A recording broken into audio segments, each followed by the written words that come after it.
I'm gonna do some recording about soccer, FIFA or something. It's me. Anyway, I'm gonna do this, and it's recording now, so it's gonna talk to you. It's not a very good thing of what I'm doing. It's not. I feel like not doing it. I feel like just collecting other shit, videos, and just putting it onto my phone and living it like that. But no, I had to do this. I don't know why. So here we go.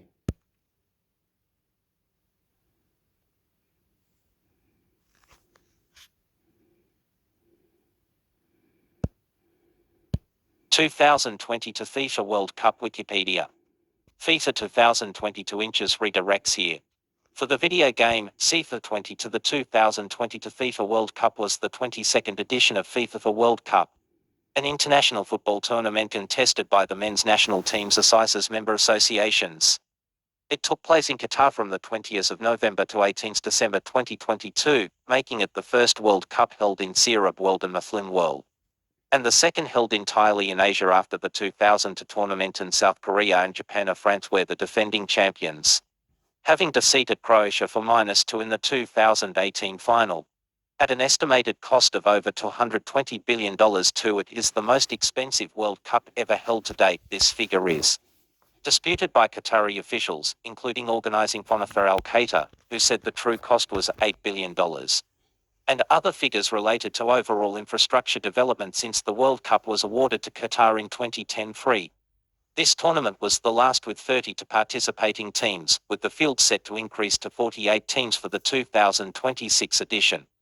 To avoid the extremes of Qatar's hot climate, the event was held during November and December. It was held over a reduced time frame of 29 days, with 64 matches played in 8 venues across 5 cities. Qatar national football team entered the event their first World Cup automatically as the hosts national team, alongside 31 teams who were determined by the qualification process. Qatar lost all 3 group matches, becoming the first hosts to lose every game. The earliest host nation eliminated 6 and the second host Asta South Africa in 2010, not to progress past the first stage 7.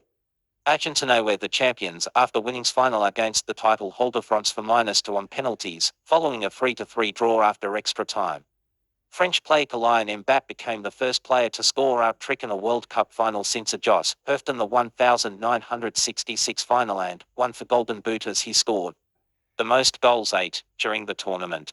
Argentine captain Lionel Messi was voted the tournament's best player, winning the Golden Ball. Emiliano Martins and Denzo Fernandez, also from Argentina, won for Golden Glove.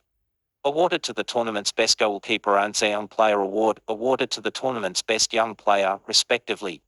The choice to host the World Cup in Qatar attracted significant criticism, with concerns raised over the country's treatment of migrant workers, women and members of the LGBT community, as well as Qatar's climate lack of a strong football culture, scheduling changes, and allegations of bribery for hosting rights and with a FIFA corruption.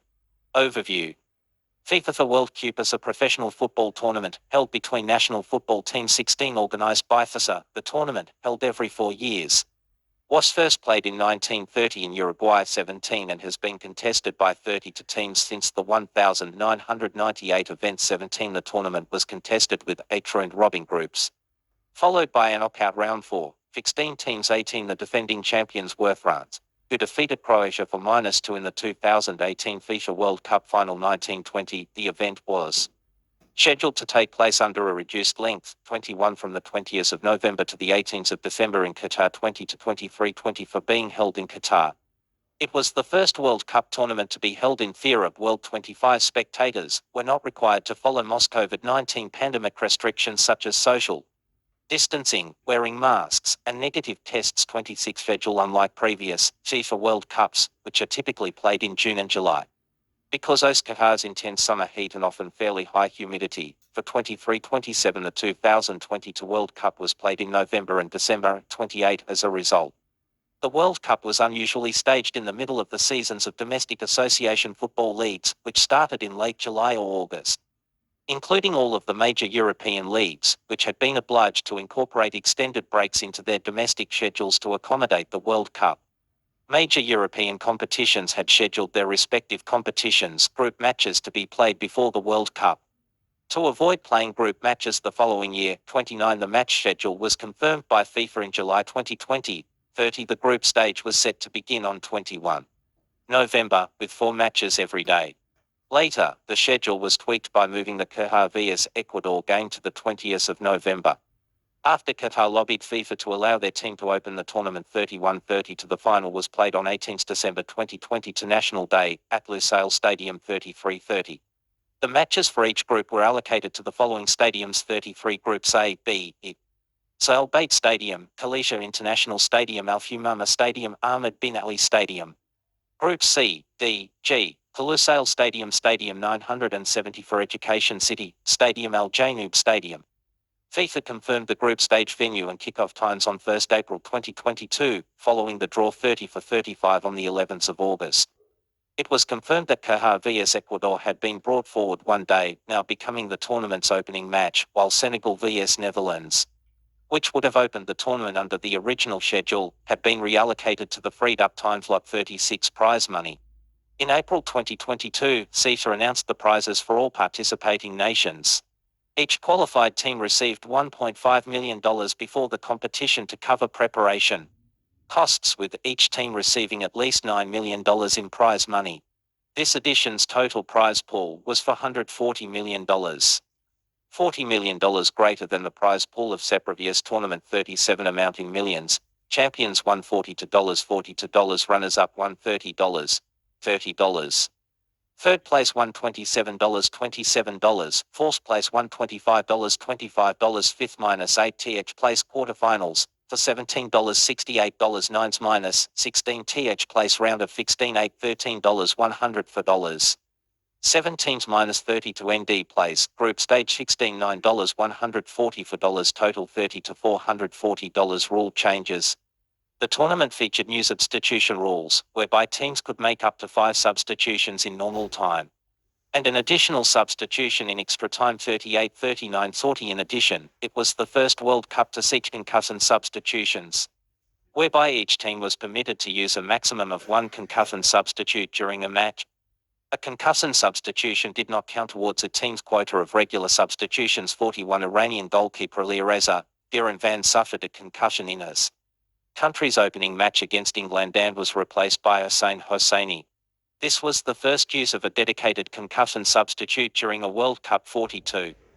Host election. See bidding procedure to host the 2018 and 2022 FIFA World Cups begin in January 2009. National associations had until 2 February 2009 to register interest. 43 Initially, 11 bids were made for the 2018 FIFA World Cup, but Mexico withdrew from proceedings. 40 for 45, and Indonesia's bid was rejected by FIFA in February 2010 after the Indonesian Football Association failed to submit a letter as Indonesian government guaranteed to support the bid. 46 After USA guaranteed to host the 2018 event, members of USA were no longer in contention to host in 2020. 47 There were 5 bids remaining for the 2022 FIFA World Cup: Australia, Japan, Qatar, South Korea, and the United States.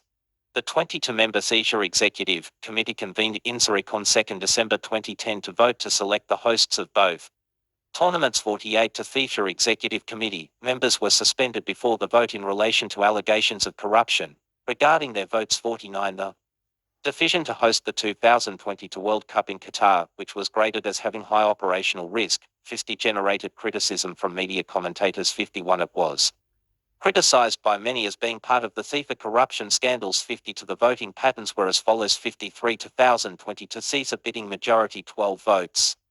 Qatar 11th of October 11-14, United States 3-5-6-8, South Korea for 5-5 eliminated, Japan 3-2 eliminated, Australia 1 eliminated. Host selection criticism. There have been allegations of bribery and corruption in the selection process involving FIFA's Executive Committee. Members 50 for these allegations are being investigated by FIFA. C-section bidding corruption allegations, 2014, below. In May 2011, allegations of corruption within the FIFA senior officials raised questions over the legitimacy of the World Cup 2020 to being held in Qatar. The accusations of corruption were made relating to how Qatar won the right to host the event. A FIFA internal investigation and report cleared Qatar of any violation, but Chief Investigator Michael J. Garfield described FIFA's report on his inquiry as containing numerous materially incomplete and erroneous representations. 55. In May 2015, Swiss federal prosecutor opened an investigation into corruption and money laundering related to the 2018 and 2022 World Cup bids 56-57 in August. 2018, former FIFA President Blatter claimed that Qatar had used black ops, suggesting that the bid committee had cheated to win the hosting. Writes 58. Some investigations found that Qatar sought an edge in securing hosting by hiring a former CEO of a Virgin private contractor, Kevin Chalker, to spy on rival bid teams and key football officials who picked the winner in 2010. 59. In September 2018, a delegation from Al Bufran tribe lodged a complaint to FIFA's president to reject the establishment of the World Cup in Qatar unless its government restored the Qatari nationality to all those affected from the tribe and returned land allegedly stolen from them to build the sport. Facilities 60. Qatar face strong criticism for the treatment of foreign workers involved in preparation for the World Cup, with Amnesty International referring to forced labor and poor working conditions. 61-62. While many migrant workers reported having to pay large recruitment fees to obtain employment. 63. The Guardian's paper reported that many workers were denied food and water, had their identity papers taken away from them, and that they were not paid on time, or at all, making some of them, in effect, slaves. The Guardian estimated that up to 4,000 workers could die from lax safety and other causes by the time the competition was held. Between 2015 and 2021, Secretary Government adopted new labour reforms to improve working conditions, including a minimum wage for all workers and the removal of kafala system. According to Amnesty International, however, living and working conditions of the foreign workers did not improve in the last years. 64. Qatar was the smallest nation by area ever to have been awarded a FIFA World Cup. The next smallest by area was Switzerland, host of the 1954 World Cup, which was more than 3 times as large as Qatar and only needed to host 16 teams instead of 32. Qatar also became only the second country, not including Uruguay and Italy, hosts of the first 2 World Cups, to be awarded a FIFA World Cup despite having never qualified for a previous edition. Japan was awarded co-hosting rights of the 2002 World Cup and 1996 without ever having qualified for the finals, although they qualified for the 1998 edition. Of the 8 stadiums used in the tournament, 6 were located in Fedah metropolitan area, making it the first World Cup since 1930 in which most of the stadiums were in one city. While this decreased the distance that fans and players needed to commute, Qatar itself struggled to accommodate the numbers of arriving fans with its diminutive amount of space. 65. Due to Qatar laws on alcohol consumption, World Cup organizers announced the creation of designated sobering-up zones as an alternative to wide-scale arrests of intoxicated fans during the World Cup. 66. Qatar's World Cup chief executive of the Supreme Committee for Delivery and Legacy, Nasser al-Khater, stated that the purpose of the designated sobering-up areas was to ensure the fans' safety. 67. If a fan was sent to the sobering-up zone, they were permitted to leave when they could display clear-headed behavior. 68. Multiple news agencies described the controversy as a cultural clash between social conservatism and Islamic morality against the norms of secular Western liberal democracies. 1469 venues. 6 of the 8 venues, such as the venue for final Lusail Stadium, were new stadiums built specifically for the 2022 FIFA World Cup. The first 5 proposed venues for the World Cup were unveiled at the beginning of March 2010. Qatar intended that the stadiums should reflect its history and culture, and for the designs to meet the following terms of reference: legacy, comfort, accessibility, and sustainability. 70. The stadiums were equipped with cooling systems that aim to reduce temperatures within the stadium by up to 20 degrees Celsius 36 degrees Fahrenheit. 71. 72. Their marketing included statements describing the stadiums as zero waste, and the upper tiers of the stadiums will be disassembled after the World Cup and donated to countries with less developed sports infrastructure. 71. 72. Qatar aspired to be compliant and certified by SE Global Sustainability Assessment System (GFAS) for all the World Cup stadiums. All of the 5 stadium projects launched were designed by German architect Albert Speer and Partners. 73. The Al Bayt and Al Wakra stadiums were the only indoor stadiums of the 8 used. 70. For some venues, such as the 68,000 feet Al Bayt Stadium, will have its upper tier of seating removed to reduce capacity after the tournament. In an April 2013 report by Merrill Lynch, the organizers in Qatar requested that FIFA approve a smaller number of stadiums, due to the growing costs. 75 Bloomberg said that Qatar wished to cut the number of venues to 8 or 9 from the 12 originally planned 76 by April 2017. FIFA had yet to finalize the number of stadiums Qatar must have readied in 5 years' time. Qatar's Supreme Committee for Delivery and Legacies said it expected there would be 8 in and near Doha, with the exception of Al Khor 77-78. The most used stadium was the Lusail Stadium, which hosted 10 matches, including the final. The Al Bayt Stadium in Al Khor hosted 9 matches. All but the 9 matches hosted in Al Khor in this tournament were held within a 20 miles 32 kilometers radius of the center of Doha. In addition, the Khalisha, Al Fumama and Education City stadiums hosted 8 matches. Each Khalisha hosted the third-place match, while Al Fumama and Education City hosted a quarter-final each, and the 974 Al Jainub and Ahmed bin Ali stadiums hosted 7 matches each, including a round of 16 match each. Stadium 974, formerly known as the Ras Abu Aboud Stadium, was the 7th FIFA World Cup 2022 venue to be completed by the sea. Its name comes from the number of shipping containers used in its construction and CATF International Dialing Code. The venue will be dismantled completely after the tournament. This stadium was the first temporary stadium ever used for a FIFA World Cup 79. All of the other stadiums, used except Khalisha International, were reduced in capacity by half. 80 stadiums team base camps. Base camps were used by the 32 national squads to stay and train before and during the World Cup tournament. In July 2022, FIFA announced the hotels and training sites for each participating team. 97-98 This World Cup was the most compact since the inaugural edition and 1,930, with 24 of the 32 teams being within a 10 km radius of each other, and are concentrated within Fido area. It was the first cup since 1930 in which players did not need to take flights to matches and could remain at the same training base throughout the entire tournament. 100 teams. Qualification fighters. 6 continental confederations organized their own qualifying competitions. All 211 FIFA member associations were eligible to enter qualification. Secretary national team as hosts qualified automatically for the tournament.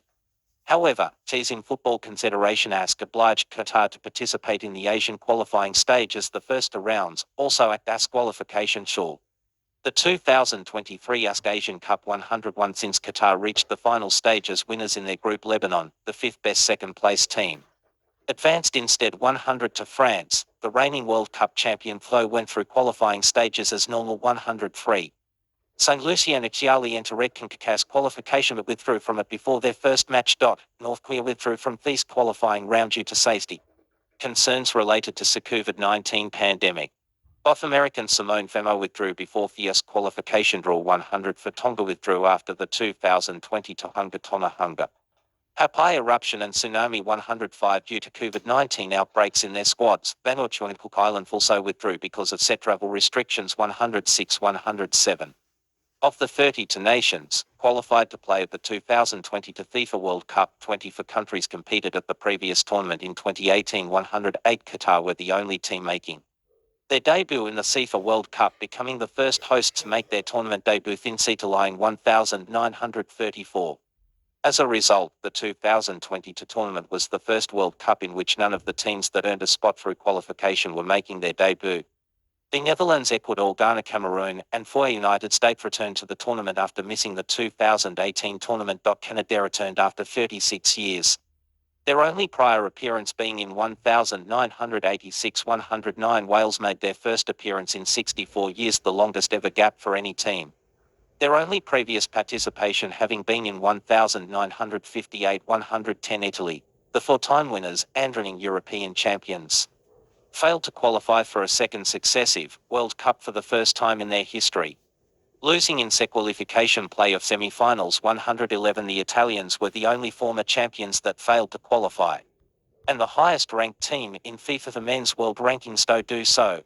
Italy were also the 4th team to have failed to qualify for the upcoming World Cup, having won the previous UEFA European Championship after Czechoslovakia in 1978, Denmark in 1994, and Greece in 2006. 112 The previous World Cup hosts Russia, were disqualified from competing due to Russian invasion of Ukraine. 113 Chile, the 2015 and 2016 Copa America winners, failed to qualify for the second consecutive time. Nigeria were defeated by Ghana on away goals in Confederation of African Football CAF final playoff round, having qualified for the previous 3 World Cups and 6 out of the last 7. Egypt, Panama, Colombia, Peru, Iceland, and Sweden, all of whom qualified for the 2018 World Cup, did not qualify for the 2022 tournament. 114 Ghana were the lowest ranked team to qualify, ranked 61st. 115. The qualified teams, listed by region, with numbers in parentheses indicating final positions in FIFA's men's world ranking before the tournament, were 116. The final draw was held at the Doha Exhibition and Convention Center in Doha, Qatar. 117 on 1st April 2020 to 118 1900 AS. Prior to the completion of qualification, the 2 winners of Inter Confederation play. Okay, I stopped it. You can come and watch it here or read it here at 22 FIFA World Cup or Wikipedia. I don't know how this works, but you have to come here and do your best. I don't know how. Come here, Wikipedia, 2022 FIFA World Cup.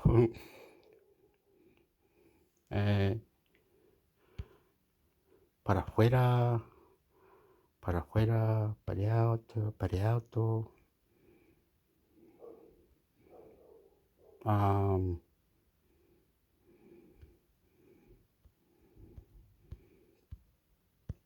Para alto, para alto, para alto, para afuera, para afuera, para afuera. Abre nuevo tab. Leone.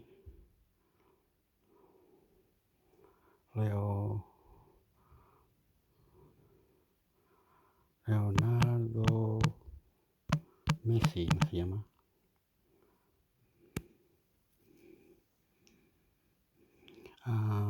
Para arriba. Out, please. Come here, please. 24 hours.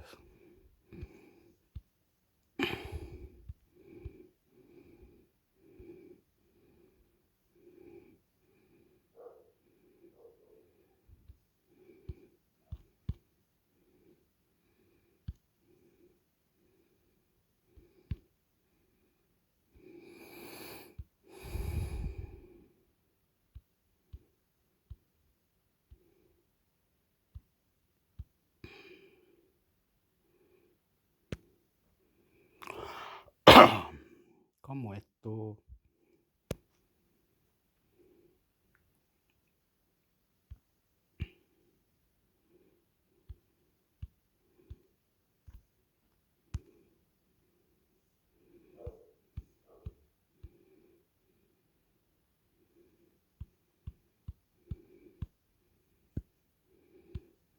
But you only have the video. Okay, I can't have you fucking video. No, pues no es the video. Get fucked.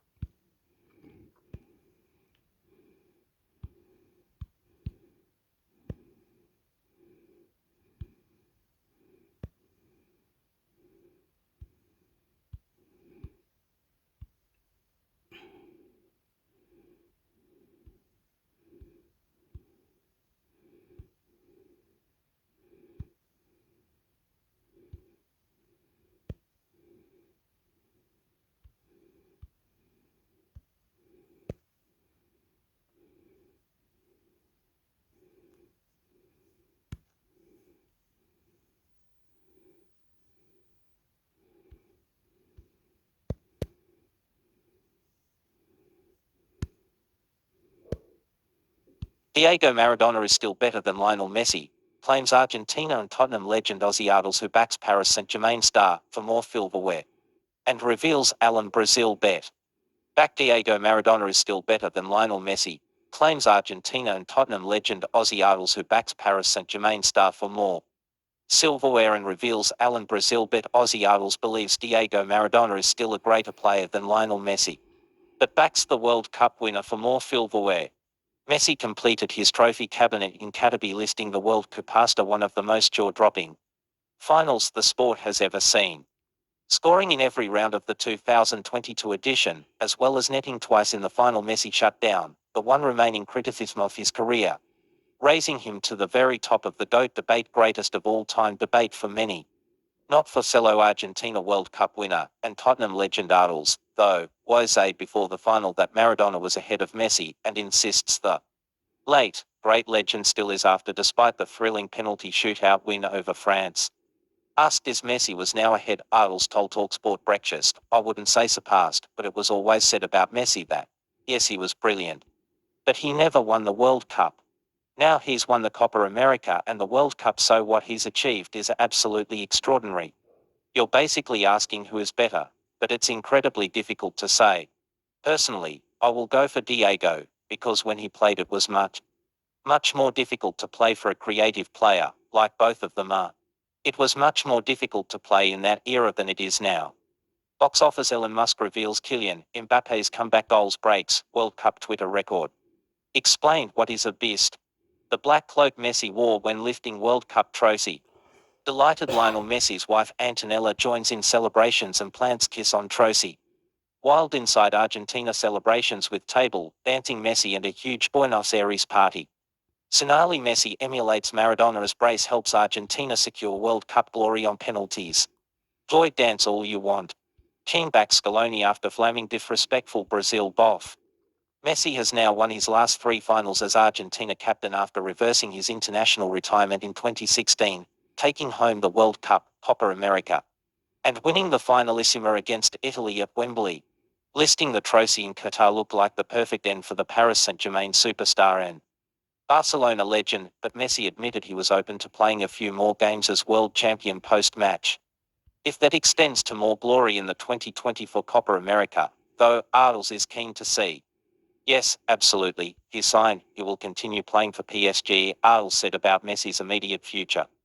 Now Argentina have 4 or 5 games that will be exhibitions and easy games, and then when you talk about the Copa America, which will be much tougher, he will have to make a decision, but he will carry on, yes. Arles also revealed how he celebrated, with his enjoyment likely to continue thanks to a certain TalkSport host. "Last night maybe I drank a little bit too much," he joked. "I'm a champagne man, Alan Brazil owes me 2 bottles of Dom Perignon because he put his money on France and we shook hands with witnesses." TalkSport bet offer of the day: get up to £25 in free bets plus 25 free spins, asterisk claim here. 18 plus new customers only. Opt in, bet up to £25 min. £10 on selected events at odds of 2.00 plus in 7 days. Get up to £25 in free bets on selected events plus 25 free spins on D10's Maradona flop. Bonuses expire in 7 days. Card payments only. Fees apply, see below. BeGambleAware.org. Please gamble responsibly. See all free bets here.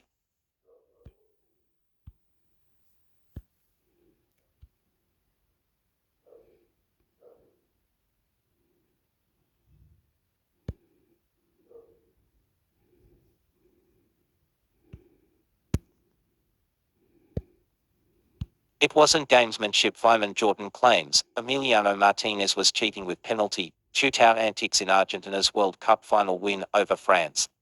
Unsavory. It wasn't gamesmanship, Fiman Jordan claims. Emiliano Martinez was cheating with penalty shootout antics in Argentina's World Cup final win over France. Exclusive 19th December 2020 to 12:41 p.m. Updated 19th December 2020 to 1:41 p.m.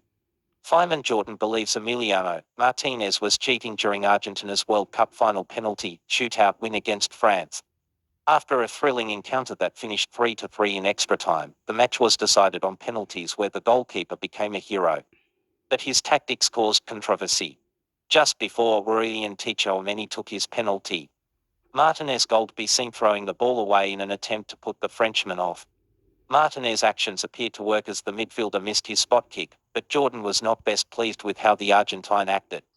Martinez's actions, I thought it was cheating, the holding of the ball and throwing it the other way, he told TalkSport. The goalkeeper's actions, I don't think it was gamesmanship, I don't think it's part of the game, I think it's cheating. He later added, for a referee to allow the goalkeeper to manipulate the circumstances, to heighten the pressure, to increase it.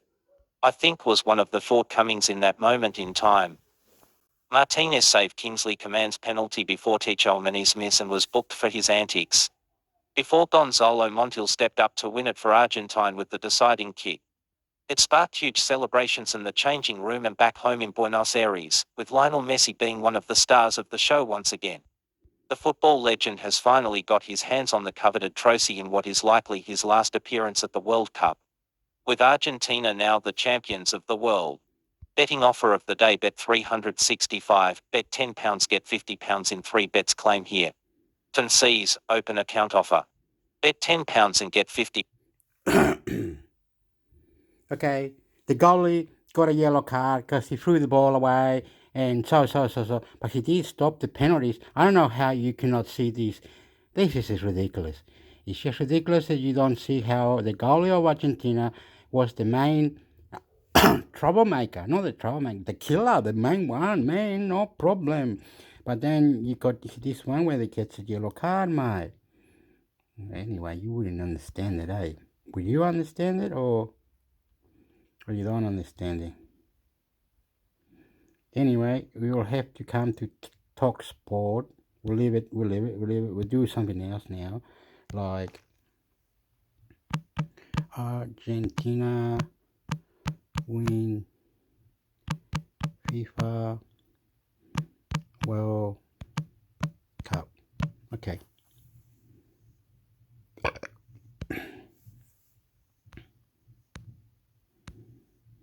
Yapo.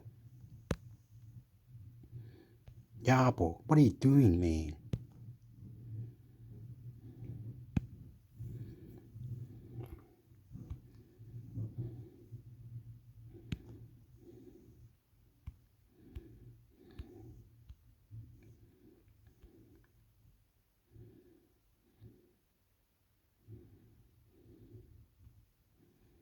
What's he doing this firework? The firework, is it?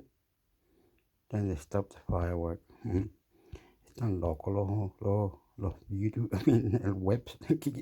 Mira cómo está loco la cuestión. Quiere hacer, no sé cómo se llama.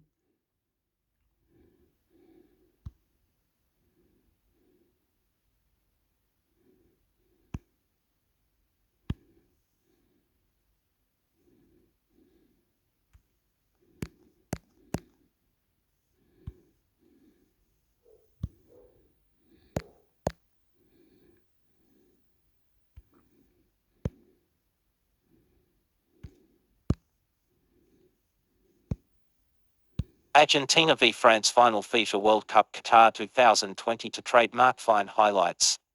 Argentina v France final FIFA World Cup Qatar 2020 to trademark fine highlights. Argentina v France final FIFA World Cup Qatar 2020 to trademark fine highlights.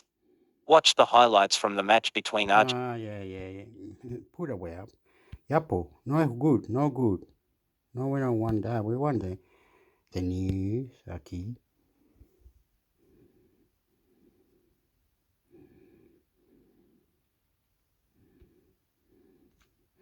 What happened you do this shit, man? Latest news. Your privacy when you visit any website. It may store or retrieve information on your browser, mostly in the form of cookies. This information might be about you, your preferences, or your device, and is mostly used to make the site work as you expect it to. The information does not usually directly identify you, but it can give you a more personalized web experience.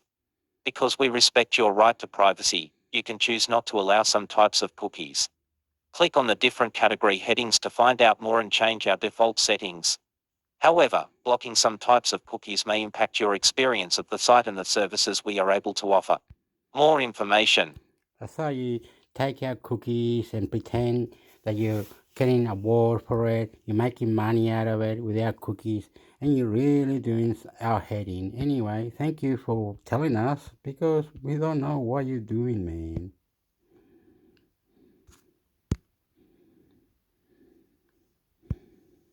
A groundbreaking World Cup with a fairy tale ending. Lionel Messi was the star as Argentina returned to the summit of world football.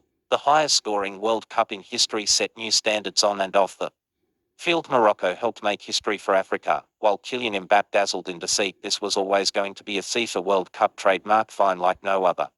The first to be hosted in the Middle East, the first to be played in November and December, and the first of its size to be held in such a small geographical area. Qatar 2022 offered a fresh twist on this old and much-loved festival of football. Oh, what happened? ¿Qué pasó, amigo? ¿Qué pasó, hombre?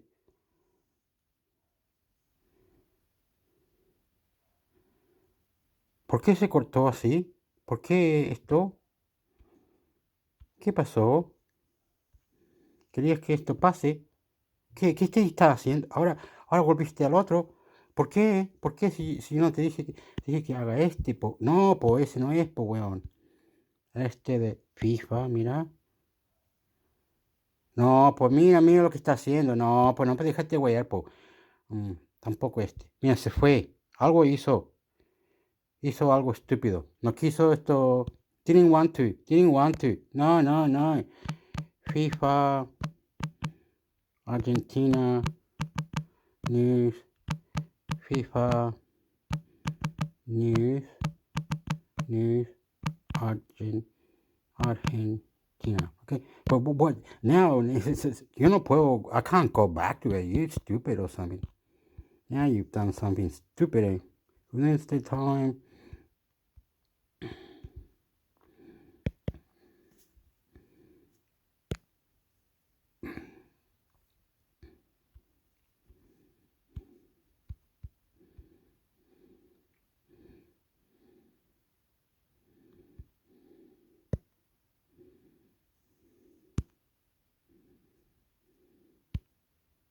Lionel Messi, the artist, needed a crown and FIFA World Cup 2022 finally gave it to him. Sports star.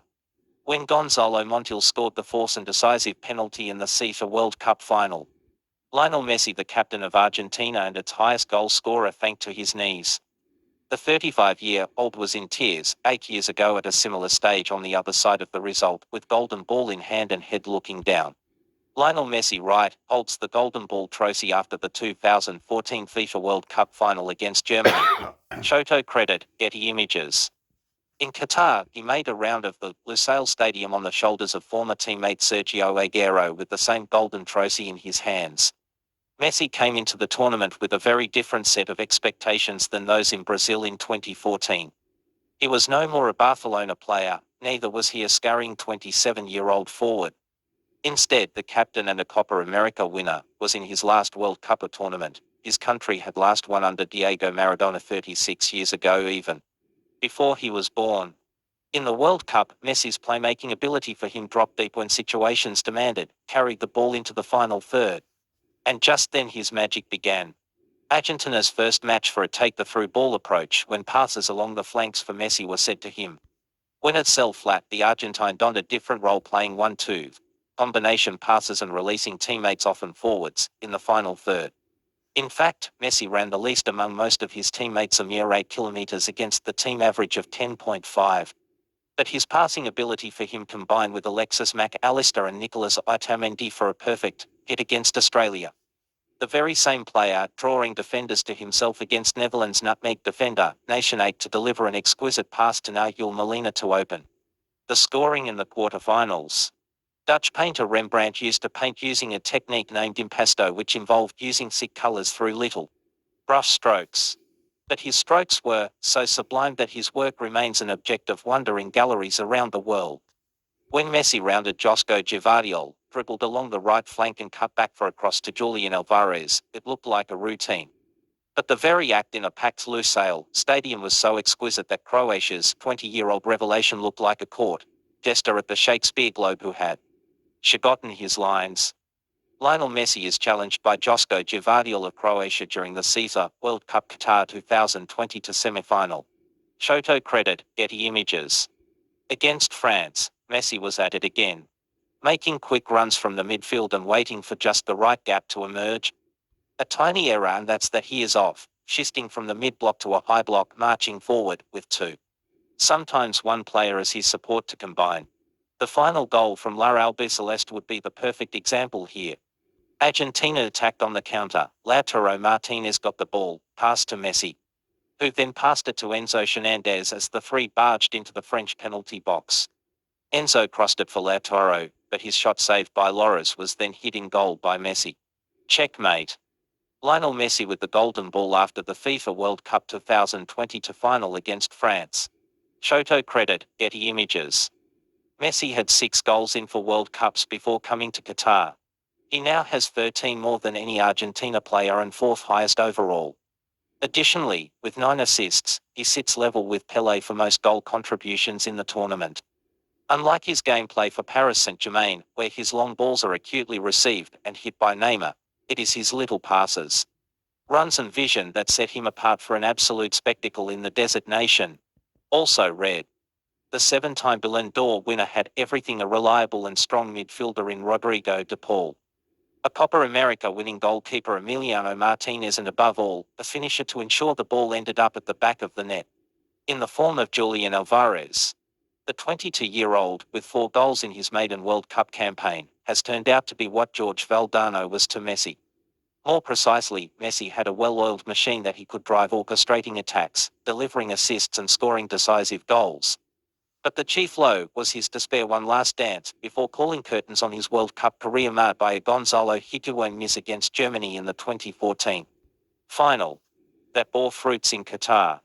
"Look what this cup is, it's beautiful," he said after winning the coveted trophy. "We suffered a lot, but we made it. It's crazy that it happened this way. I wanted it badly. I knew that God was going to give it to me. I had a presentiment that it was going to be this. It made me feel enormously happy." The Argentine may have hung his boots from the tournament, but his runs, goals and presence on the field in this World Cup, especially at the Lusail Stadium, have made him the Rembrandt of football, one whom you can stand and stare at for hours without getting bored. The King of Argentina now has a new name, Lionel Messi, who just got his crown in Qatar.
What's it taking forever?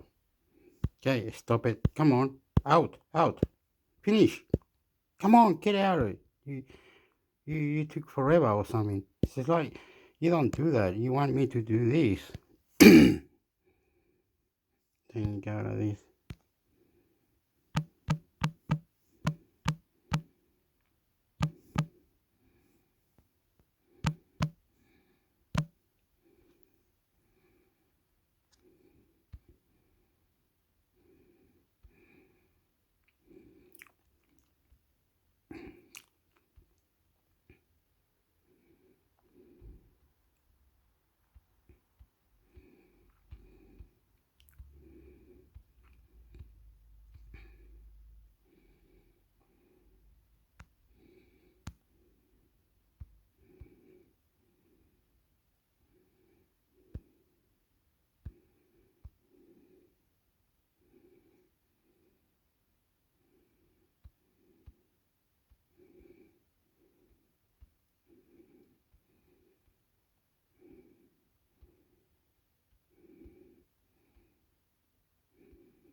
What am I looking for?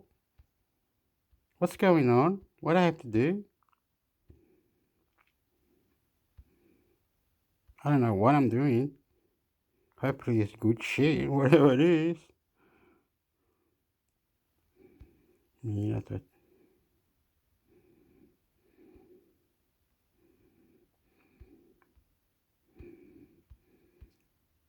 Let's go all the way to the back. Okay. Sounds like I'm going to go like this. Now, this is the last one, isn't it? Nothing going any further. 18 December at 12. 3 hours of football social.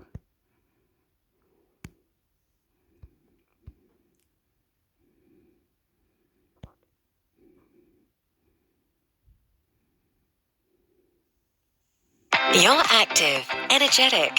World by Times Higher Education. The Premier League podcast. And surely only goes one step further to cementing that status. This is Football Social Daily. Literally took it on the chin. Literally. That is the meaning of it. Yeah.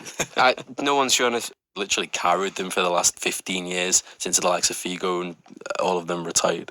Argentina obviously are the winners. There was the iconic moment of Messi lifting the trophy, slightly spoilt by the fact that someone had started putting him in a dressing gown before he picked up the trophy. But did they deserve it? I mean, I guess the contentious thing that we could discuss might be the opening penalty, the clumsy tackle from Dembele, the potential for Di Maria to have bought that slightly. I think it was a penalty, if I'm honest. But when you look back on the tournament as a whole, they let, in a similar way to they did in the final, actually, they let the Netherlands back in for that 2-2 draw and won on penalties when they were 2-0 up. Same with France. Lost in the group stages to Saudi Arabia. That shocked everyone. When we look back on this tournament, do we go, actually, Argentina, they were the best team in it, they deserve it? Well, it's always hard to say they didn't deserve it when they won the tournament, but I don't think there was a clear best team in the tournament. Like, nobody got robbed out of winning it. Nobody. Argentina didn't romp to it. They started off terribly with the defeat to Saudi Arabia. They blew leads in every game. Holland, they let them back in from 2-0 up. The final, they let France. It was practically the exact same thing, wasn't it? Except, I think it was France like 88 and 91, and Holland was 88 and 91. They conceded. Different tactics from France and Netherlands. I mean, it was almost the reverse. It's like big man coming off rather than big men going on, which the Netherlands played. But yeah, I thought Wout Weghorst would have had a French passport tucked away in his pocket somewhere. But yeah, it's they showed a lot of frailties. I don't think they were. I think Brazil would be kicking themselves that they didn't get through that game against Croatia, and that deflected goal winning, because I did think Brazil looked the best team, but their name's on the trophy now, Argentina, so that's all anyone cares about. We're going to continue talking about the World Cup next. We're going to move off from the final. We're going to talk about England and their journey through the finals and the news that broke yesterday that Gareth Southgate will be staying on as England manager. We're also going to be looking back at the tournament as a whole, and we'll do that next on Football Social Daily. Football Social Daily. Subscribe to the podcast now so you never miss an episode. Want to get more out of your holiday with P&O Cruises? Cup final, we just saw Argentina beat France, who were pretty abject for the first 70 minutes of that. There were rumours about the camp being affected by a virus and maybe them not being quite at the races, but still, does that make looking back at this World Cup and that defeat to France feel even more frustrating, considering how poor France were in those first 70 minutes of the final? Yeah, when I was looking at them in the first half, I was literally thinking to myself, why did they show them so much respect in that game? Because they were so easily got at, especially defensively. If you looked at Jules Koundé against Di Maria, who he's at the twilight of his career now, he's not the best in form he's ever been. I mean, he'll be playing for Rosario next year, probably. He'll be finishing his European career. And the fact that they were just completely overrun by players on Argentina that were just frail, literally frail. I just couldn't believe that England let it slip. I felt like in the first 80 minutes, England could have given Argentina a way better game. But then England don't have someone like Kylian Mbappe who can bring you from the dead and basically take you from going out of the competition to potentially winning it. And I think this is what I mean. When you're champions and you've won it before so recently, and you've got players like that for France, I never thought France were dead and out, because that's how they've been in the whole tournament. It's a team that just comes back from the dead. They look very silent, but they have a player who can give them a moment, which basically always gives you a chance. And I just think with England, I don't know if it's a mentality. I truly believe it's a mentality thing. I think they go into the games against the on-paper bigger nations like France and Argentina, who have such a heritage in these competitions. Okay, I stopped it because I have a story. Anyway, it doesn't matter. European, 20 years winning World Cups. After 20 years, Argentina wins it. So, how many times do you want to cry? We finally won one after 20 years. We won a World Cup.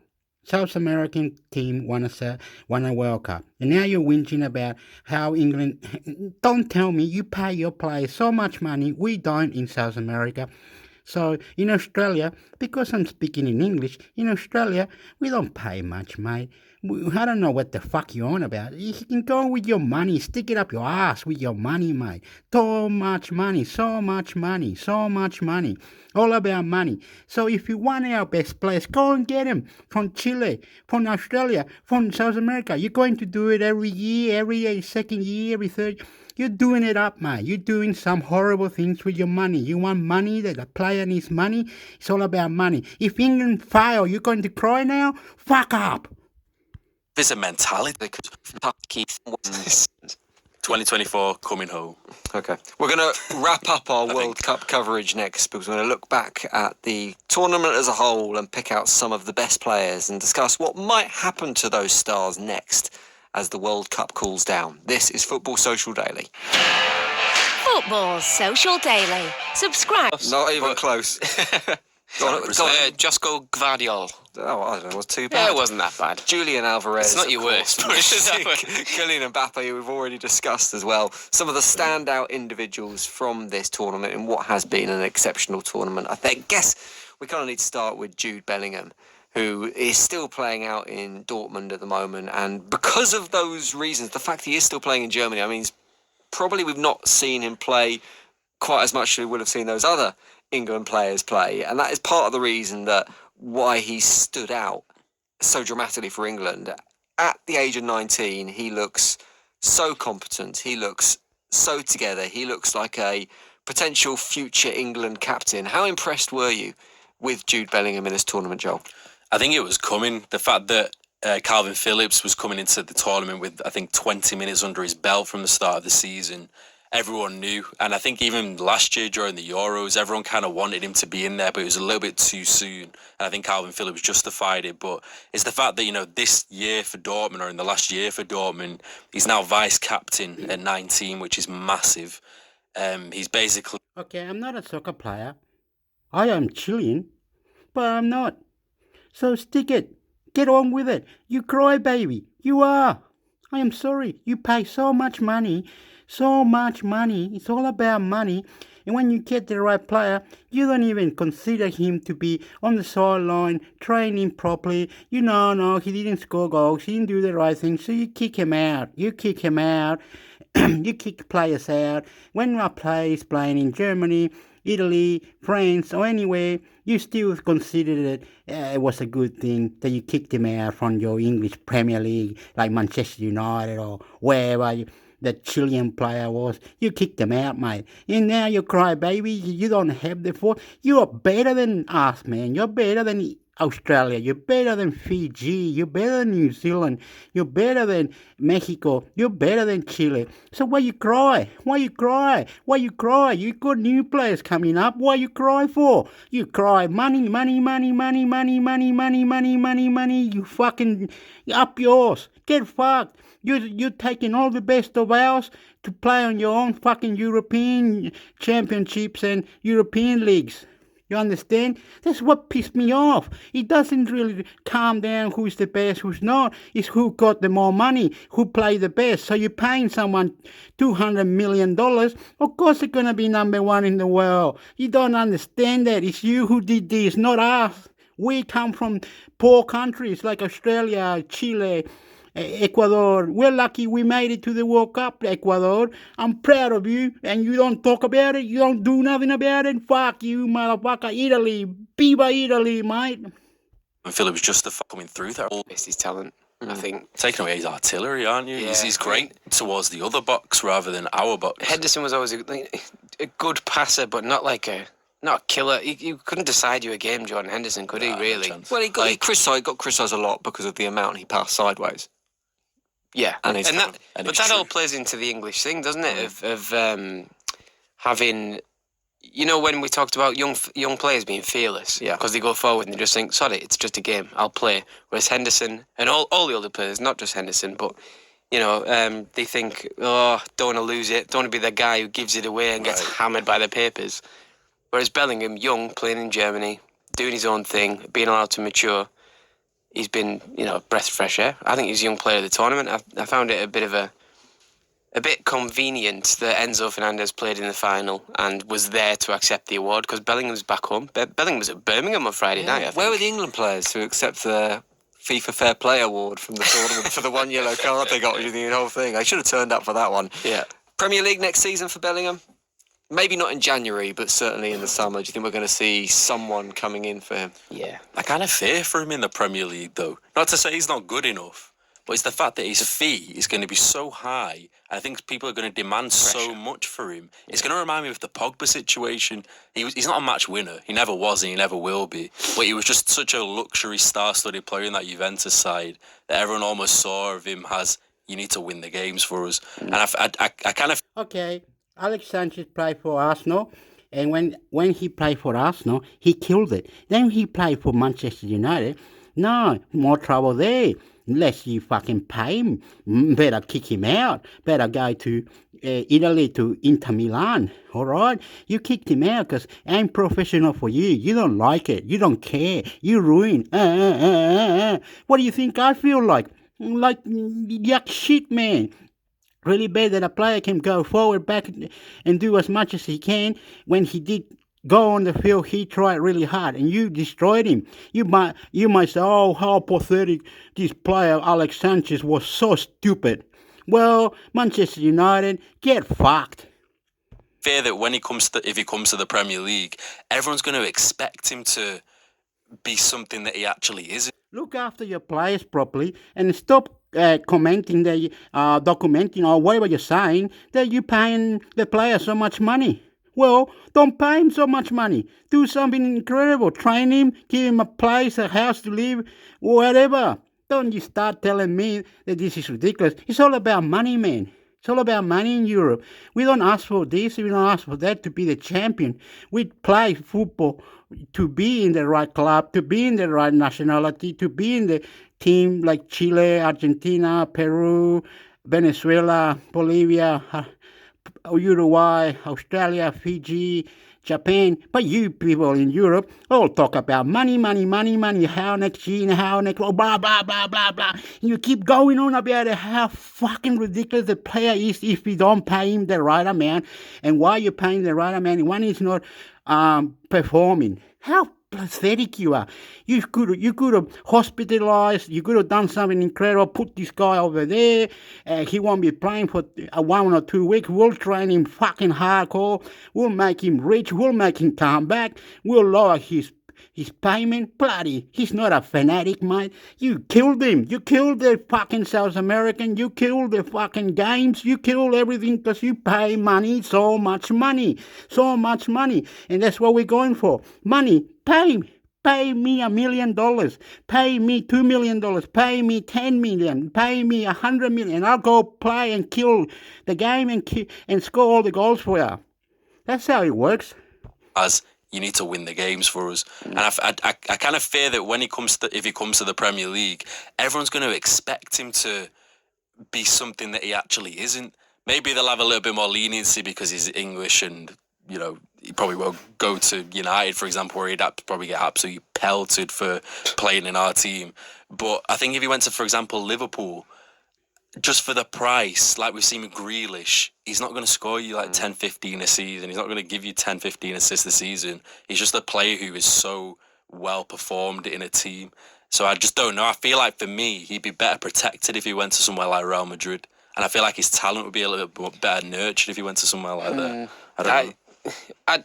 I agree with your point, but English players in Madrid have not fared that well. They tend to be sort of overlooked. Like Beckham, they pretty much hounded Beckham out at the end. And they never give Owen a chance, to be fair, even though his record was good because he was injured so much. But I feel like you got to have that Galactico mentality. That, like Bale, his talent spoke for itself. Yeah, but then they bloody hated him. Yeah, it didn't go very well. He won them 4 bloody Champions Leagues, including whether 2 they of the like best it or goals you'll not, ever see. he's a legend. Like whether they like it or not. Yeah, I don't know. I'd like to see him do it in the Premier League, though. I think everyone would like to see it, but it'd be difficult for him. He fits perfectly into Liverpool's system. But whether they'll spend the money is another thing entirely. Yeah, it's gonna be and he fits perfectly into City's system as a De Bruyne heir. And if Bernardo leaves, they've got a fair chunk of that. If Bernardo goes for 70 million, all of a sudden Jude Bellingham's net fee is like 45 million. Apparently Birmingham's sell-on clause, or their percentage of the fee they get, is only around 5% as well.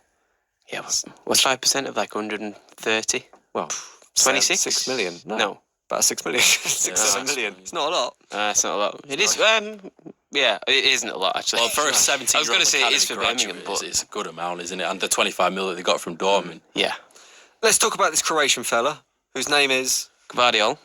He has been picked by Niall as one of the best defenders of this tournament. Yeah, yet he was class. He had a struggle against Argentina in that semi-final. Not that one game can necessarily completely write off what you've done in the tournament so far. Yeah. Are we going to see potential Premier League clubs coming in for him? Because there's a bit of a lack of real quality defenders, I think, right across Europe at the moment. Well, I think he just signed a new. He was going to go last summer. Then he signed a new deal to up the fee, basically. Then he's had an outrageous World Cup. RB Leipzig he's at the moment. Yeah, Leipzig. But yeah, I think somebody's going to pay the money. Leipzig are going to take it. That's what they do. They've got the infrastructure in place. Leipzig, the Red Bull. What do you call it? Like portfolio across the world, where they'll just go and sign the next young player, and the sort of the line will just continue, I think. But yeah, he'll go. I can see Chelsea paying the money, because then if they get Gvardiol and pair him alongside Wesley Fofana, their centre backs are sorted for the next 10 years if they stay fit and stay mature as expected, type of thing. So yeah, I expect him to go probably to Chelsea, if I'm honest. And we'll see, because he was so good. I just loved when Messi made him look so mortal, though. I know, but do you know, it was great. With that, Messi makes everyone look mortal, though, doesn't he? I mean, he gave him so much respect. He gave him too much respect. Like when he was shoulder to shoulder with Messi, just send him into the boards. He's 11 stone. Shoulder him into next week. I feel like he just couldn't get near him. Yeah, we've seen it with so It was many, insane dribbling. Like the way, like Messi's not quick in terms of straight line speed, but his acceleration is still there. So like he slowed him down, he sped him up. And for slowed a big him defender, down. it's a nightmare, that, isn't it? Yeah, sped him up, and then he turned his back to him.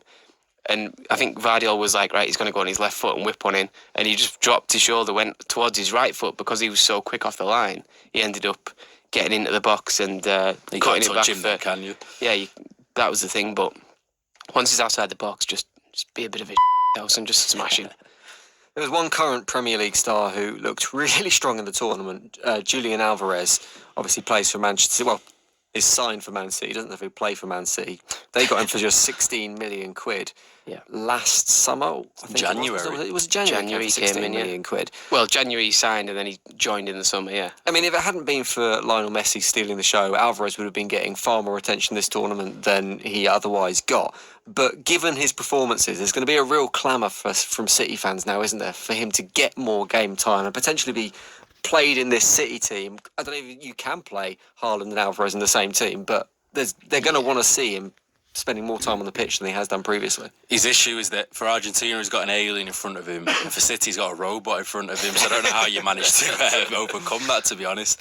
It winds me up every time I see him play, because United literally had the option to sign him for his buyout fee from River Plate, which was something ridiculously low, like 16 million euro. Okay, I have stopped it. I'm really upset, but I'm not upset with these people that talk about it, okay? Not really. It's just me that I see how I see it, but don't worry. I'm not upset with you people that talk about 100 million to 200 million. We're not really upset about it, mate. You know what I mean? We're not really upset. You can pay him, actually. You can pay him 20 million. You know, it doesn't matter. Doesn't matter now. I understand now. You know, you can do that. You can do whatever you want. You know you can. No one's forcing you to whatever. You know, we're not really worried. You know.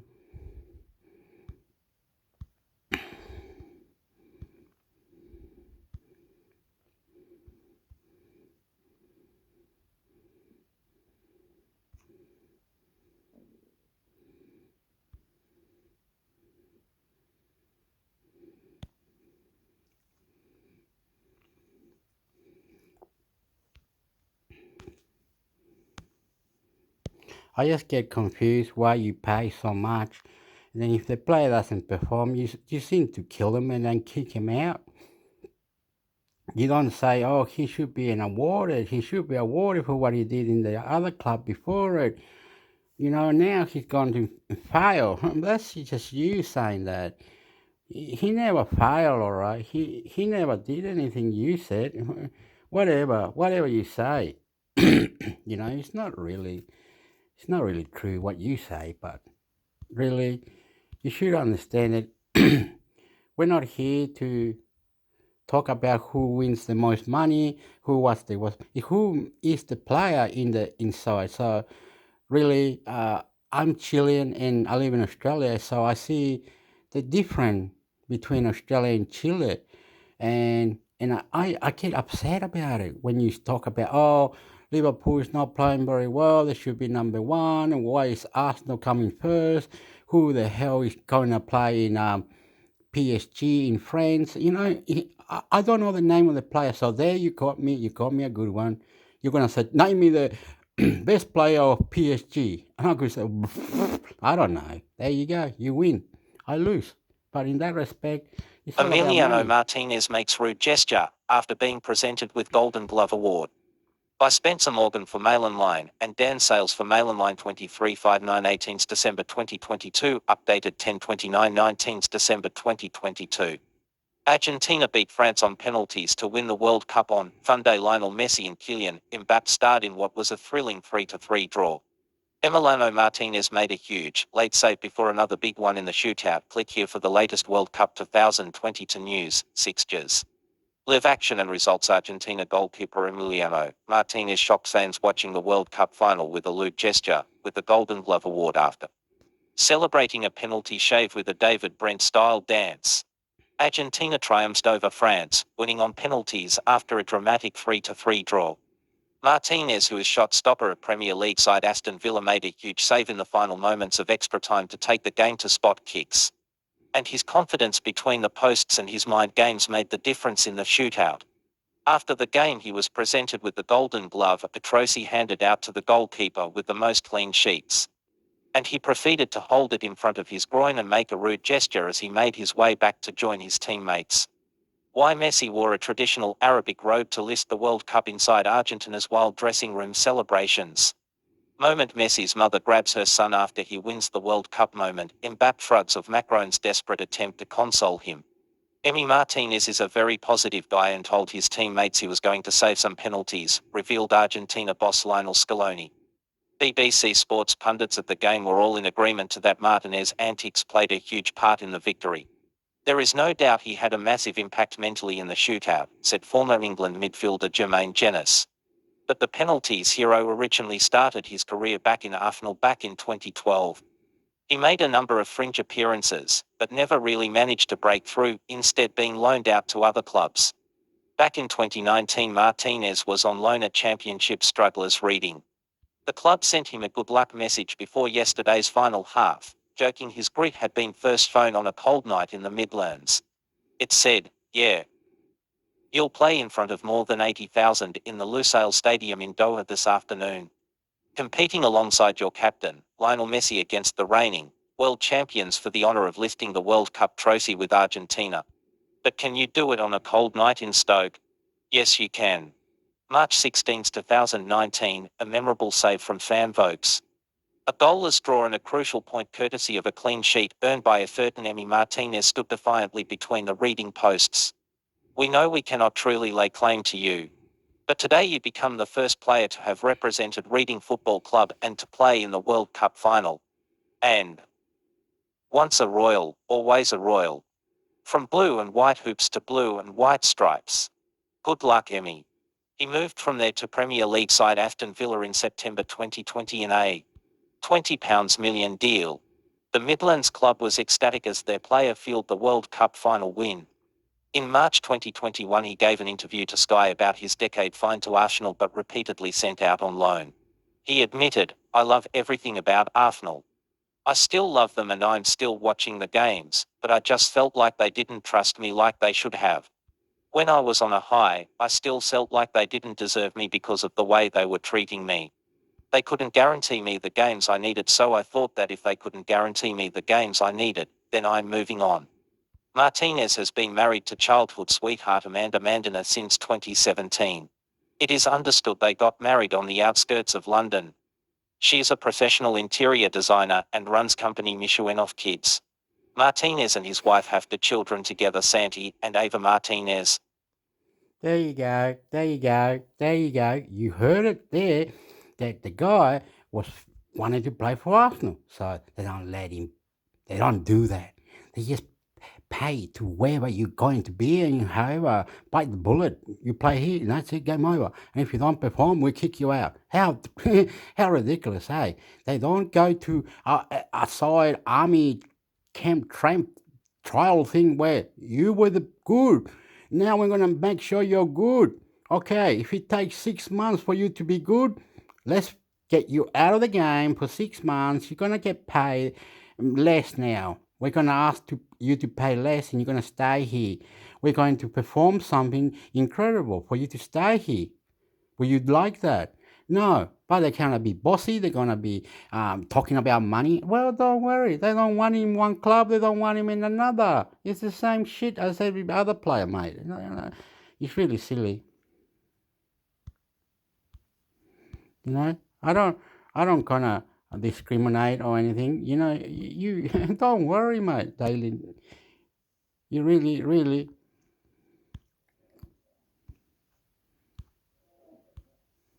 I don't care what you say anymore.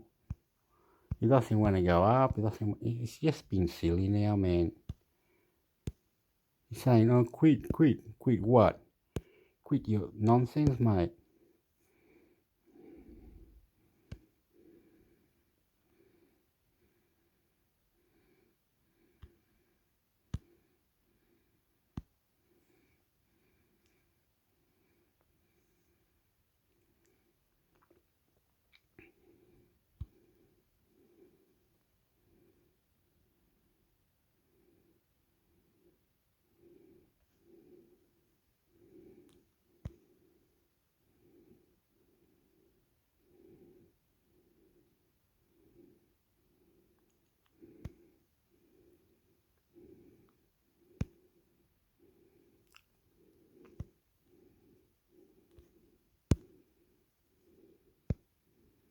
Lionel Messi, Kylian Mbappe and 3 Morocco stars make L'Equip's team of the World Cup. Daily Mail Online.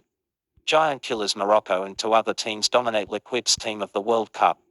But who is the only England player selected in the French newspaper's top rateds? 7:58 p.m. 8/19 December 2022, updated 041 8/20 December 2022. French sports daily L'Equipe have named their best team of the World Cup. Lionel Messi features in attack after finally claiming the trophy at the age of 35. France star Kylian Mbappe is included following his stunning final hat-trick. 3 Moroccan players were picked by L'Equipe after their run to the semi-final. A trio of Croatia stars Modric, Livakovic and Gvardiol also made the side. 1 English player was included as the French paper effaced the tournament. Click here for the latest World Cup 2022 news, fixtures, live action and results. Lionel Messi, Kylian Mbappe and 3 Morocco stars feature in L'Equipe's team of the World Cup, and there was a surprise English inclusion. The French Sports Daily have selected Bukayo Saka alongside Messi and Mbappe in the forward line following the Arsenal man's impressive performances during England's run to the quarter-finals. Saka was especially influential against France in Celle State clash, winning a penalty when Aurelien Tchouameni brought him down following a trademark dribble. The inclusions of Messi and Mbappe come as little surprise following their outstanding displays in Sunday's classic final between Argentina and France. Mbappe scored a hat-trick, the first player to do so in a World Cup final since Jess Hurst for England in 1966. Yet still ended up on the losing side as Argentina won on penalties.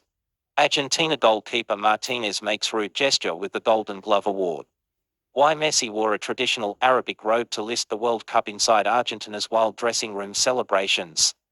Moment, Messi's mother grabs her son after he wins the World Cup. Moment, Mbappe shrugs of Macron's desperate attempt to console him. Messi scored twice and also converted a penalty in the shootout to fulfill his destiny of winning the World Cup at the age of 35. He is one of 3 Argentine players in L'Equip's best, with Enzo Fernandez picked in the midfield 3 and Marcos Acuna named at left back.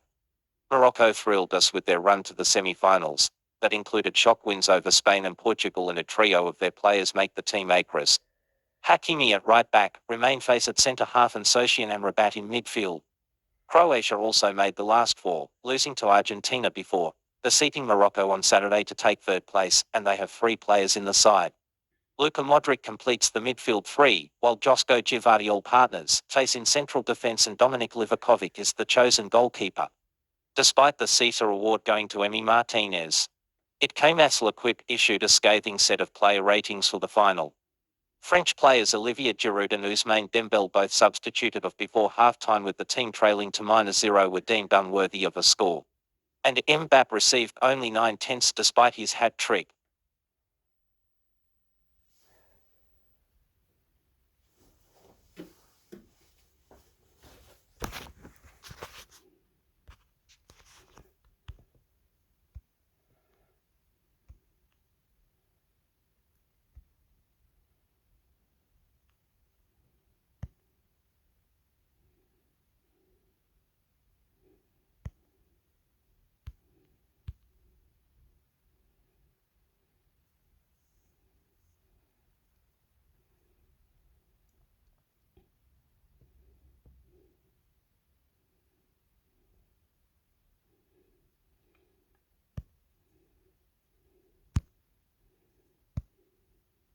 Kylian Mbappe posts the signed 3-word message after France's devastating World Cup final loss, Daily Mail Online. We will return. Kylian Mbappe posts the signed 3-word message on social media after France's devastating World Cup final loss against Argentina. With the Golden Boot winner already looking ahead to 2026, 10:32 p.m. 8/19 December 2022, updated 23:06 8/19 December 2022. France were beaten by Argentina in the World Cup final on penalties. Kylian Mbappe scored a hat-trick, but it was still not enough for his side to win. Mbappe has now posted on social media that France will return after their loss. The forward already seems to be looking ahead to the 2026 World Cup. Click here for the latest World Cup 2022 news, fixtures, live action and results. Kylian Mbappe has broken his silence after France's agonizing World Cup final defeat against Argentina, insisting that his side will bounce back to challenge for more silverware. Mbappe almost single-handedly dragged his team over the finishing line as he became just the second men's player after Jess Hurst to score a hat-trick in a World Cup final. Hurst's 1,966 hat-trick came in a winning cause, but Mbappe still ended up the losing side as Argentina triumphed on penalty after a thrilling 3-3 draw. Mbappe took to Twitter on Monday morning to post a defiant 3-word message following France's loss. We will return, he wrote alongside a picture of himself, looking disappointed despite winning the Golden Boot. Mbappe's words suggest that he is already looking forward to the next World Cup in 2026, which is set to be held in USA, Mexico and Canada. Argentina goalkeeper Martinez makes rude gesture with the Golden Glove award. Why Messi wore a traditional Arabic robe to list the World Cup. Inside Argentina's wild dressing room celebrations. Moment, Messi's mother grabs her son after he wins the World Cup. Moment, Mbappe shrugs of Macron's desperate attempt to console him. Mbappe dazzled in Qatar, scoring 8 goals in 7 matches to pip Lionel Messi to the Golden Boot.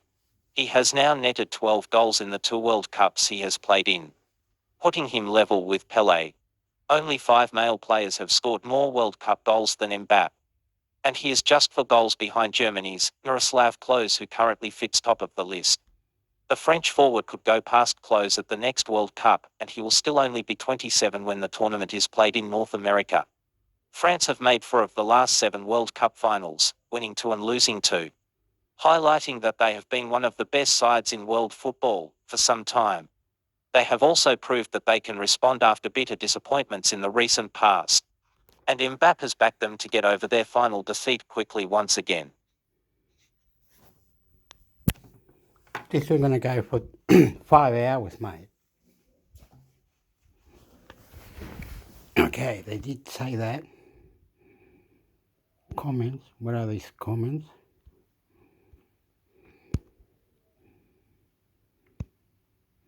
Kylian Mbappé posts the signed 3-word message after France's devastating World Cup final loss. Daily Mail Online. No. We wanted a comment like this one.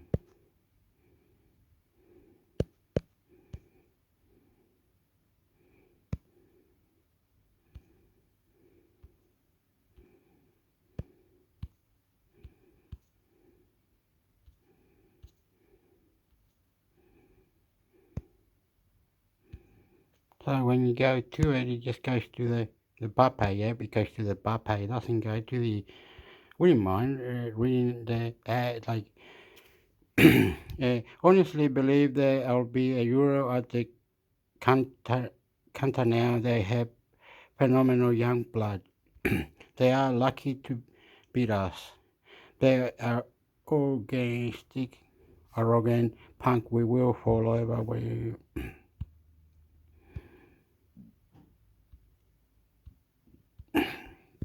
Anyway, what were the comments? Go back. What were the comments on this one then? Or do they have comments on the top, is it? 29 share, 117 comments. How the 100% hyperinflation coming on in Argentina? First goat. Saka, she wasn't even England best player. This one's a long one. You can stop and play it. Stop and play it. Stop and play it. Okay. And last one I'm doing.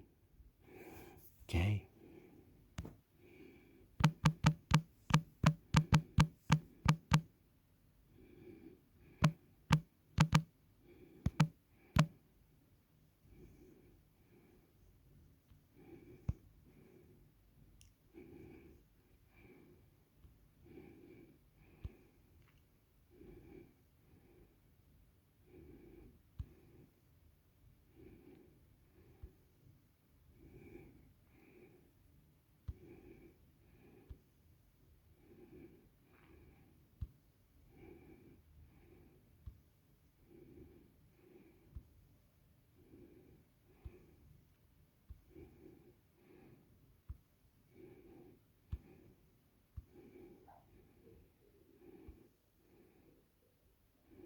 Okay. Now these players.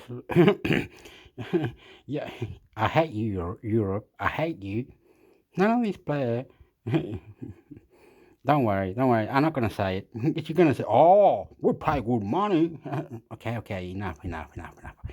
I know you do. Alex Sanchez is gonna die because he's finished. He's finished. Alex Sanchez is finished.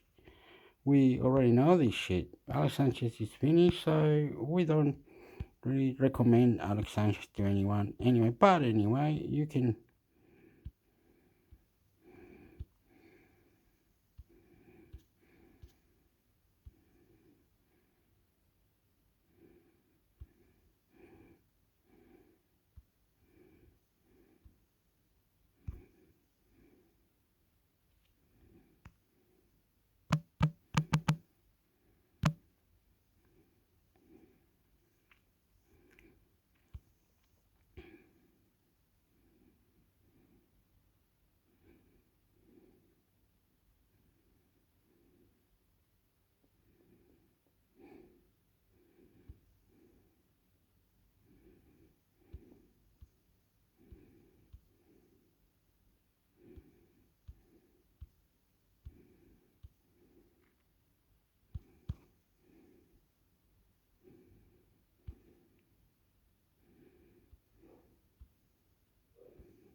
So does it say sport?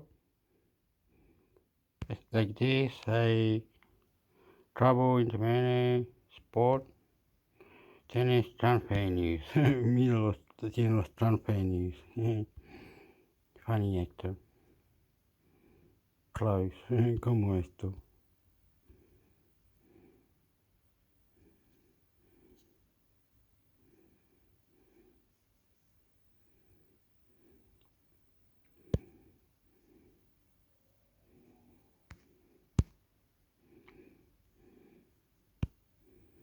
Cristiano Ronaldo has sent a message to Lionel Messi ahead of Argentina and Croatia clash. Football Sport Express. Cristiano Ronaldo has sent a message to Lionel Messi ahead of Argentina and Croatia clash. Cristiano Ronaldo won't want Lionel Messi to fire Argentina past Croatia at the World Cup this evening. Cristiano Ronaldo, Cristiano Ronaldo, eso es por Cristiano Ronaldo. Se va a ir a otro new tab.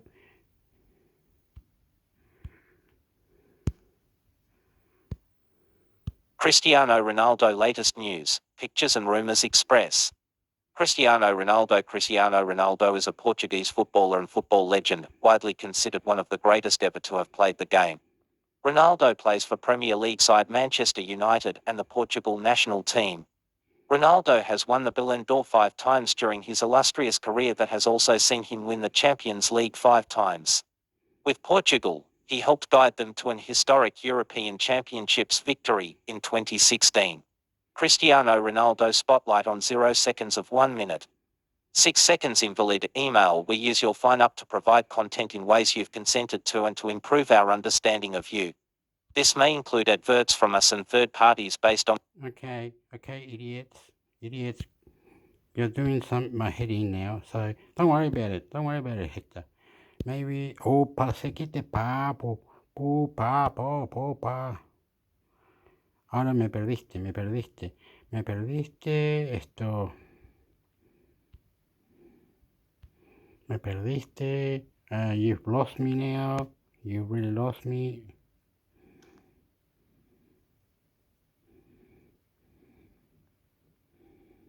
You've lost whatever it is that you were meant to do.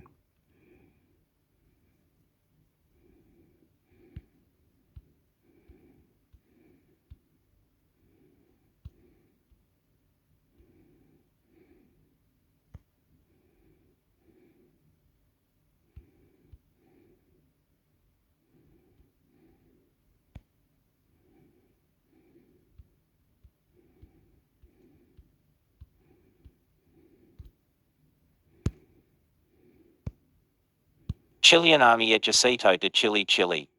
Chilean Army Flash Ejército de Chile. As of 2011, the Chilean Army was 36,250 strong and was organized with an army headquarters in Santiago. 6 divisions, previously 7 throughout its territory, an aviation brigade in Rancagua and a special operations brigade in Colina. The Chilean army had been undergoing a modernization process that transformed it from a territorial-based organization to a deployable, operational organization. The Chilean army is one of the most professional and technologically advanced armies in Latin America. The Chilean army has long enjoyed a reputation as a creditable military force, although it had not fought a war against a foreign enemy since the War of the Pacific. The army is still well regarded by armed forces throughout Latin America. The mission of the army is to help maintain the nation's territorial integrity and sovereignty. Therefore, it has the responsibility of participating in the land defense of the country in the event of any action coming from abroad, which may threaten or attack them. It fulfills its mission by means of effective preparation and proper use of its human and material resources. It develops and maintains the combat readiness of its forces by means of combat training and military education. The Army participates in state initiatives for safeguarding international peace and security under the authority of the United Nations. Under the mandate of the Organization of American States (OAS), it participates in the Inter-American Board of Defense (JID), and is represented in the Inter-American Defense College (CID) as one of its founding members.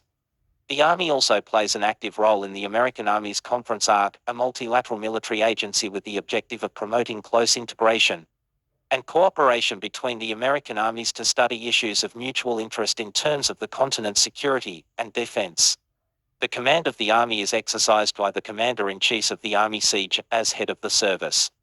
The different operational units that cover the national territory and the different training, support and other technical commands report directly to the Commander-in-Chief of the Army. Many advisory agencies, the operational units and commands are, thus, under the authority of the Commander-in-Chief. The Army General Staff is among the first group and is the main advisory body for the decision-making and decision-taking processes. The Office of the Secretary General, the Office of the Judge Advocate General of the Army, the Office of the Inspector General, and the Center for Military Studies and Research are all at the same level.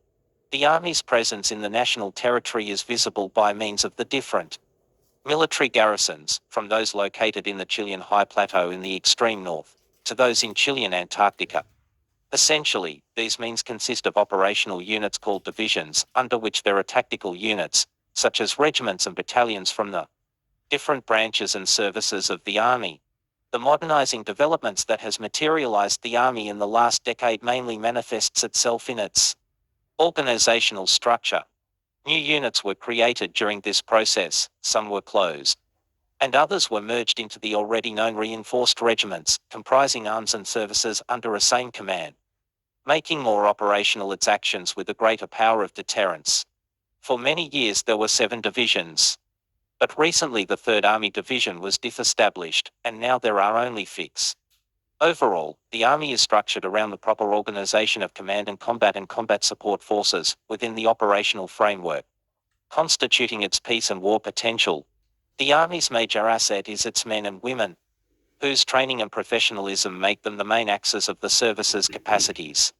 The information subsystem meets the intelligence needs of the 3 military, operational level strategic, operational, and tactical, and makes use of different types of collection capabilities to provide the necessary and timely information to the authorities to facilitate the decision-making process. The command and control subsystem C4E coordinates and directs operations, sitting into the command and control system C4I command, control, communications, computers and intelligence, at higher levels, facilitating the execution of data processing activities and the decision-making process, and maintaining an up-to-date view of the situation, as well as providing, with the activities. It also orders and controls all of these activities. The maneuvering subsystem performs various duties based on the Army's territorial deployment, the types of units, the population density, and the capacity to obtain resources for material and industrial readiness, among others.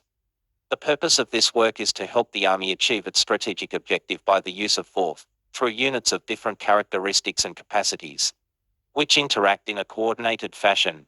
The logistical support subsystem optimizes the resources and the use of the technological applications, centralizes the facilities to satisfy material, life, and combat needs, and organizes logistical units according to operational needs. This subsystem is sustainable provided it is developed in peacetime, and the maintenance function acquires vital importance as it increases the useful life of the existing material. As an executive agency of the service's educational system, the Military Institute's command theme manages the education and training of officers, non-commissioned officers, and enlisted men. Its colleges, military academies, branches and specialty schools are centers for imparting the teaching-learning process to all personnel, for the purpose of achieving the professional and specialization levels required by the modern demands of authority, control and execution of the military profession. The administrative, logistical and technical support organizations are at the same level as the operational units and are in charge of providing training, administrative, logistical and technical support. Okay, Chile has got an army, a really good one. Not the best, but a good one. A good one. Not the best, but a good one. Not the best, but a good one. Anyway, they've got everything, but not the best, right? If United States need help when they get under attack, or it's Australia or United States, they need Chile army, we got them. We got them. We'll help you out. We're not scared or coward or anything. The only problem is the border is running through with the Venezuelan immigrants, which is wrong, and the airport is coming in with different people, coronavirus. So there's a problem with the border. Also with Bolivia, in the waters. They want some water because they haven't got any water around Bolivia, and Bolivia wants Antofagasta, which is a place where all the boats go to with the cargo, and Bolivia wants to create a port there, but we won't give them that. We have these issues with Bolivia, with the cargo and the food that they want, but Peru has tried to help them out, Bolivia, and Argentina wants Patagonia, so that's what they want. They want Patagonia. They got Patagonia in other places. Argentina stole a lot of land of Chile, but we don't care.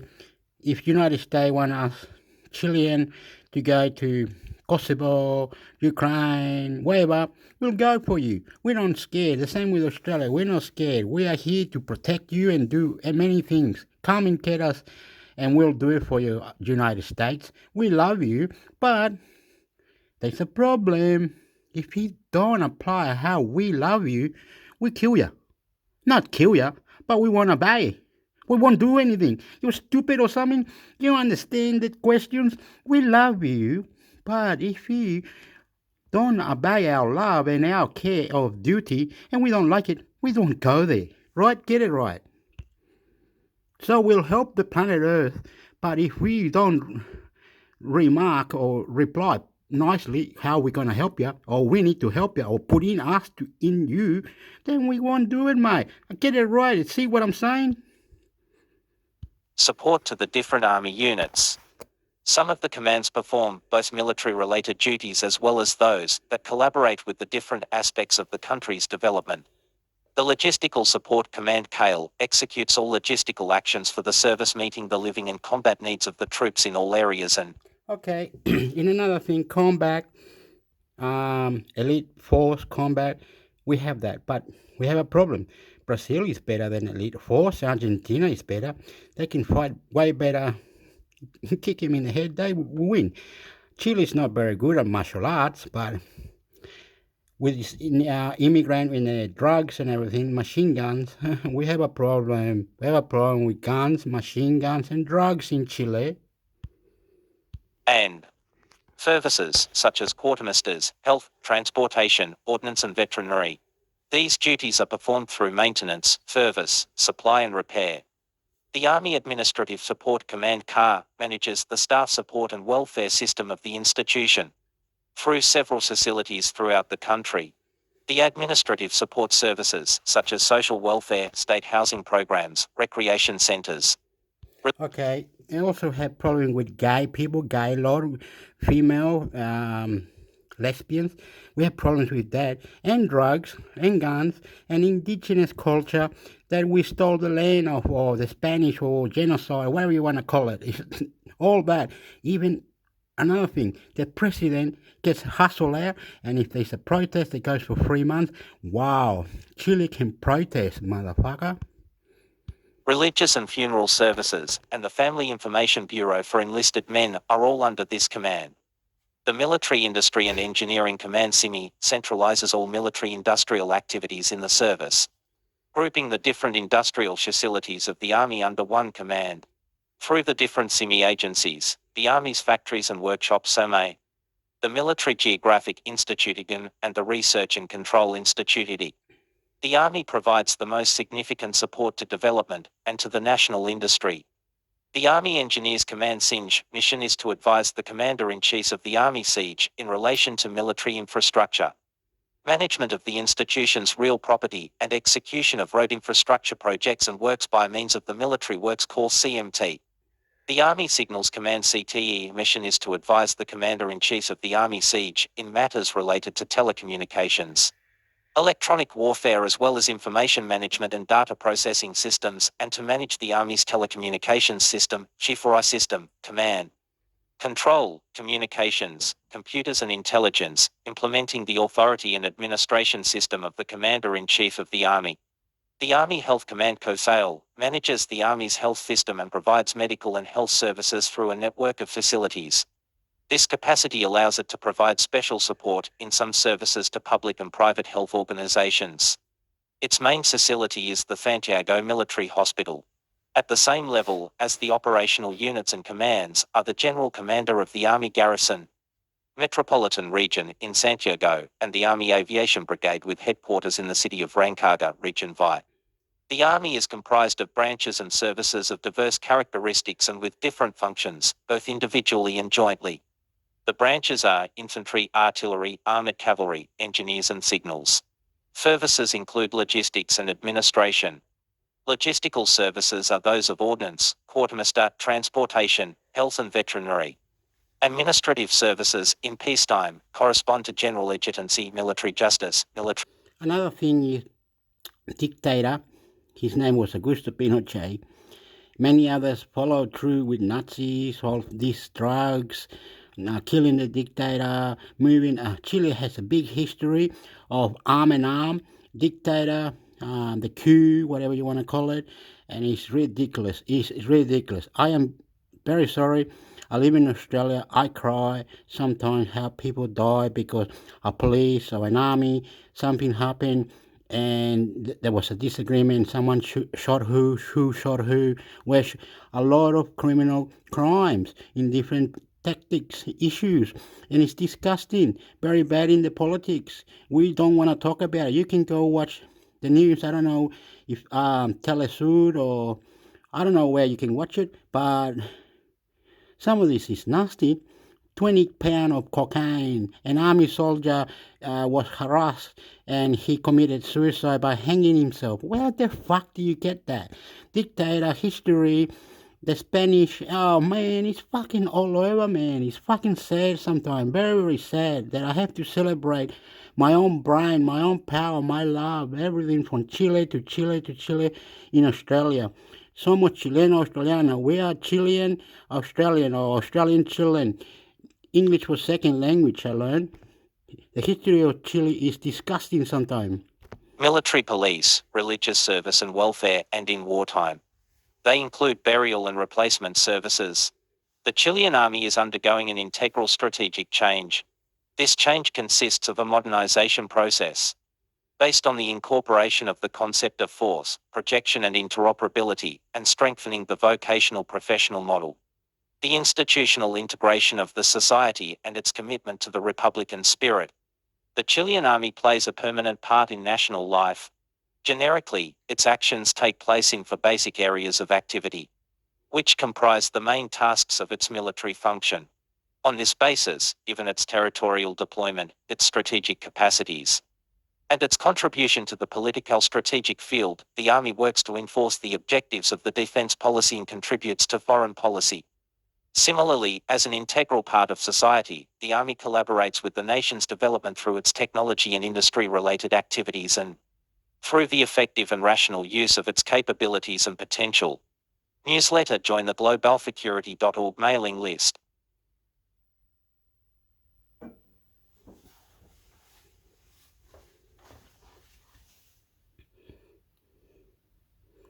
Oh, it's over. Oh, it's terminó. It's over. Okay, let me say something. We have to protect and receive freedom, justice, live life, lifestyle, and all this.